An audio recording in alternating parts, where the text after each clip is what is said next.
What's up, you guys? This is Steffi, aka In My Humble Opinion, and welcome back to another Fan Reaction Friday video. Of course, we're back with episode 3 of season 2 of Fleabag, so let's get right into it.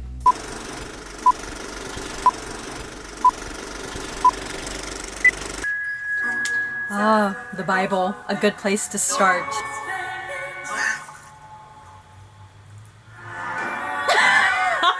I wonder what part of the Bible she was reading. Maybe it was like Revelations. Just don't be the center of attention. These people are very important to me, so just don't. Okay. Don't be yourself. I won't. For fuck's sake. I know people in this building. Anyone could come. Hi, Claire. Hello, Leslie. Oh my god, oh my god. Well, that's lovely. What is that? We have a look. Don't be weird about how big my office is. What the fuck? I know. Oh my god, that is a huge office. Damn. Okay. And that view. Oh, and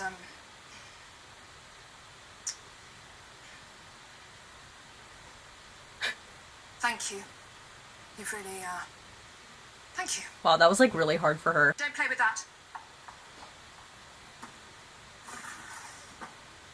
What is that? Oh, wow. Oh. Oh, fuck.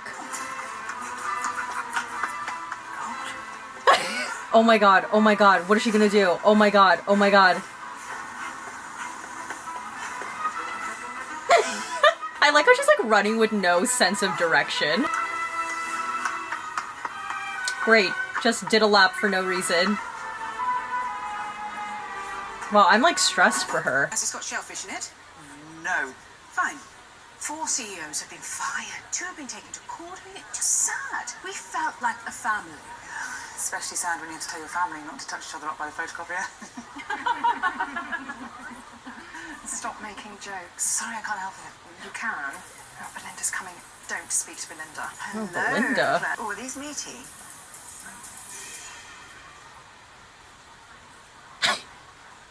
Say something. No, I think they have courgette in them. Oh. Ate a sausage over there, thinking it was a prawn.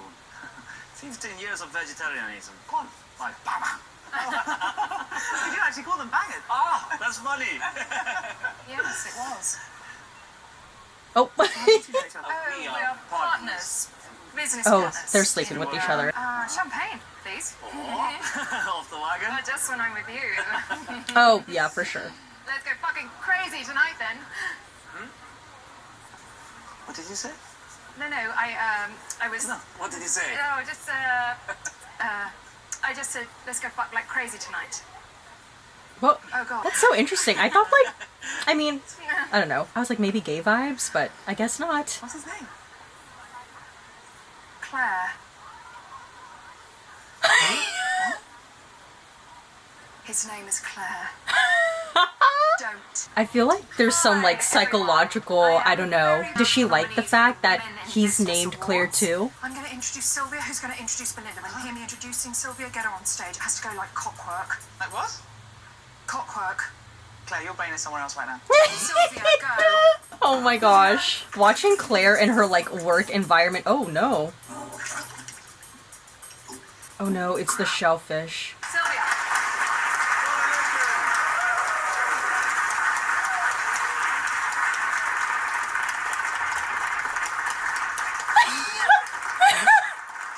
It's been a big year for business, particularly women in business. Men have been pretty hands-on the past few decades.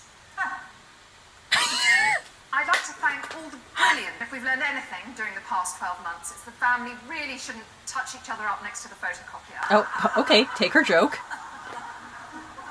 I am this year's best woman in business, Belinda Frears. Fuck's sake. The honesty. Oh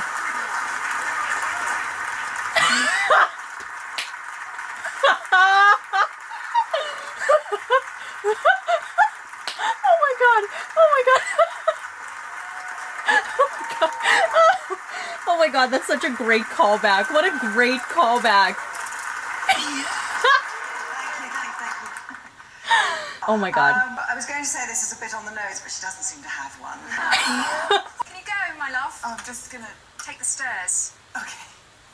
It's so funny how she, like, will try to micromanage her sister. Oh my god. That's not creepy at all. This is a long story. Sort of. And she still doesn't know you have it. Oh, I love how they just, like, went to casually go get drinks together. Women's awards. Congratulations. Oh, it's infantilizing bollocks. Why, don't you think it's good that... No, it's ghettoizing. It's a subsection of success. That's interesting. Do you like old films? Some. And what's your favourite period film? Carrie. That's funny. How old are you? 58. And you? 33. Oh. Don't worry, it does get better. Promise. I literally, like, oh my god, okay, I just want to take a pause. Literally, every single decade, it's like someone asks, how old are you? Oh, I'm in my 20s. Don't worry, it gets better. How old are you? I'm in my 30s. Oh, don't worry, it gets better. Does it really get better? I just feel like every decade we're presented with a new set of problems. Women are born with pain built in. It's our physical destiny. Period pains, sore boobs, childbirth, you know. Oh my gosh, wow, that's deep. Carry it. Just when you feel you are making peace with it all, what happens? The menopause comes. The fucking menopause comes. And it is the most Her face is my wonderful face. fucking thing in the world. And yes, your entire pelvic floor crumbles and you get fucking hot and no one cares. But then you're free. No longer a... I'm scared. Something to look forward to. I mean, if you put it like that, I'm not quite sure. People are all we've got. So grab the knife by its nipples and go and flirt with someone. Oh, whoa. Oh, okay. Let's just go with this. I wish you were my type. 33 isn't exactly... And what had Jesus done by 33? Died? Exactly, so get out there and flirt. I hope we see her again. She's a cool character. Kind of like a mentor in a strange way. Like a life mentor. You just think you can do whatever you like. Say whatever you like. Steal whatever you like. Kiss whoever you like. He kissed me! Oh, I know. You know? Then why have we been spending... Because you're fine. You'll always be fine. You'll always be interesting with your quirky cafe and your dead best friend. You just make me feel like I failed. Oh. Claire, if you mention the size of my office, I will scream. I just feel like the grass always looks greener on the other side. Just as friends. We're not friends. We are sisters. Get your own friends.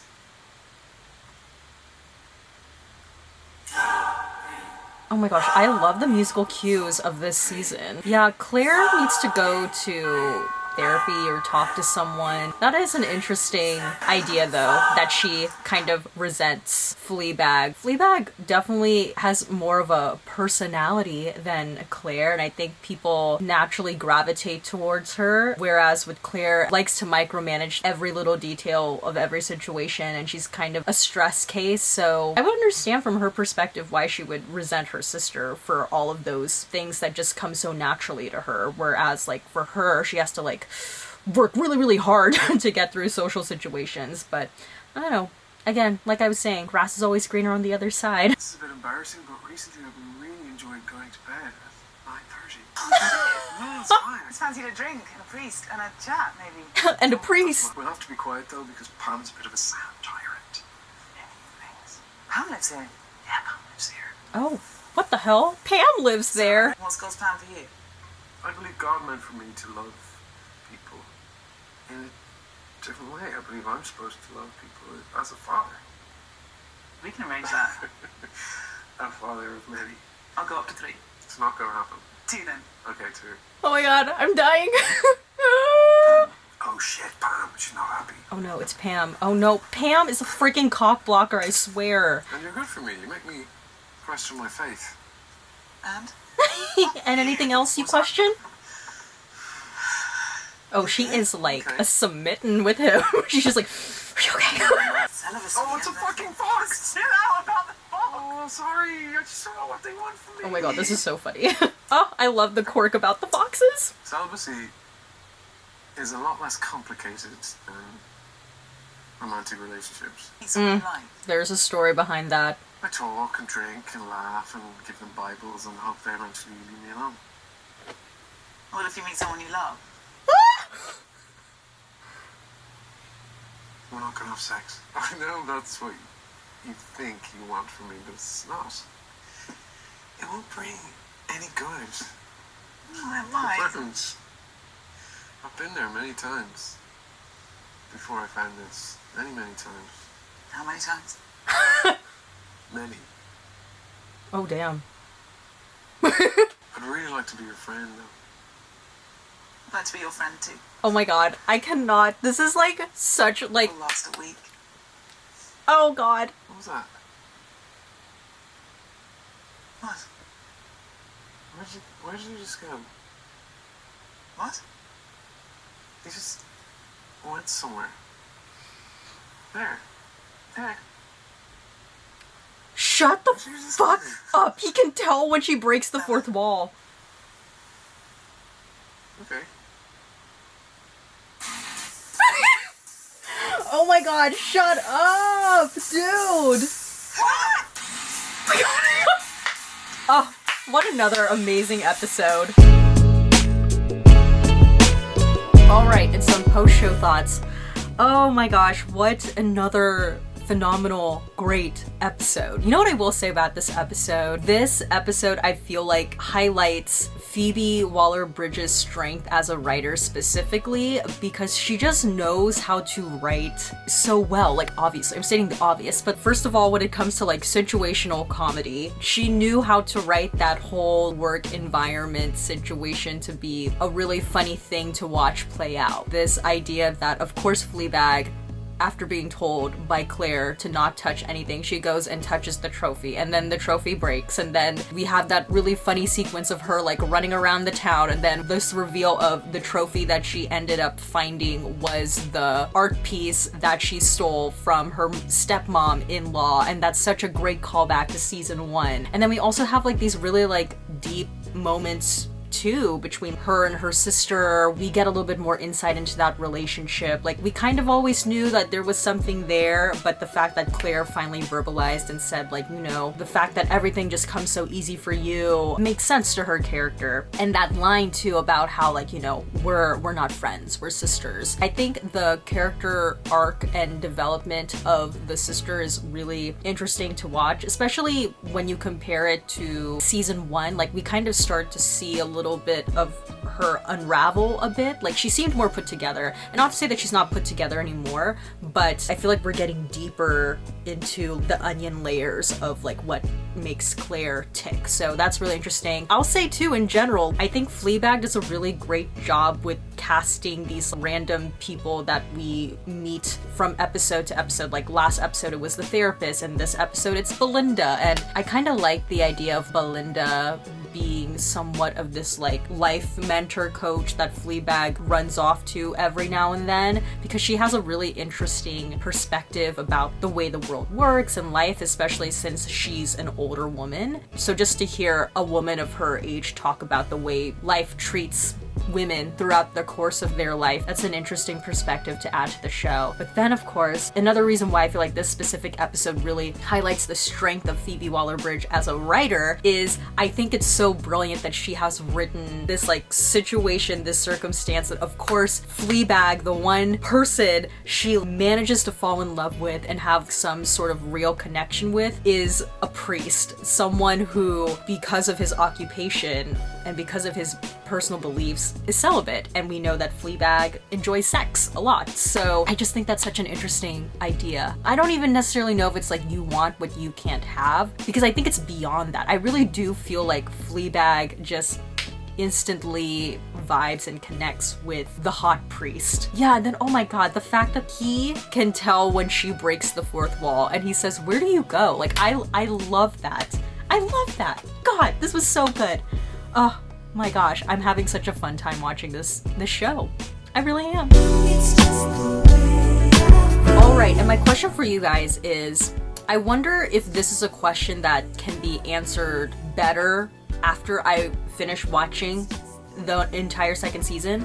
But as of right now, I guess I'm still gonna put this question out there. I want to know, why do you think Fleabag is so drawn to the priest? I don't know, like sometimes I feel like with certain people, there's just that natural chemistry and connection that you immediately just get along really, really well with that person. I feel like that's kind of what's going on here, and maybe I think Fleabag was kind of thrown off by the fact that initial meeting she finds out that this guy is a priest, yet he completely contradicts how she believes a priest acts, like the fact that he cusses freely and he drinks. So I think that kind of intrigues her. But I think also more importantly too, the fact that this guy pays attention to her. Like I remember in that dinner scene in episode 1 of season 2, he went out of his way to ask her like, what does she do for a living, when like she was having dinner with her family and no one cared to ask her any questions, yet he was the first person out of all of them to actually try and strike up a conversation with her.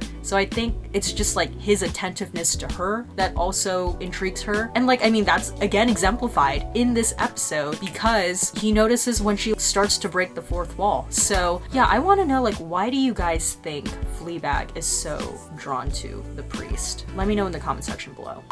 And alright, that's about it for this video. If you liked it, please give this video a thumbs up. Don't forget to hit the subscribe button and please turn on the notification button down below so you know when a new video from me comes out, and comment down below your thoughts on this particular episode. Just want to promote as well that I have a podcast called Diva Dailies. It's a podcast where I deconstruct divas on film and TV. So if you're into divas, I highly suggest you listen to it. It's a fun time. We just did Mariah Carey's Glitter, so that was a really funny episode. So if you're into that kind of stuff, definitely check out the podcast. You can find us on Apple Podcasts, Spotify, Google Podcasts, Stitcher, wherever you listen to podcasts really. But yeah, search Diva Dailies. Alright, as always, everything I said was just my own personal thoughts and all my humble opinion, and I'll see you guys in the next one. Bye!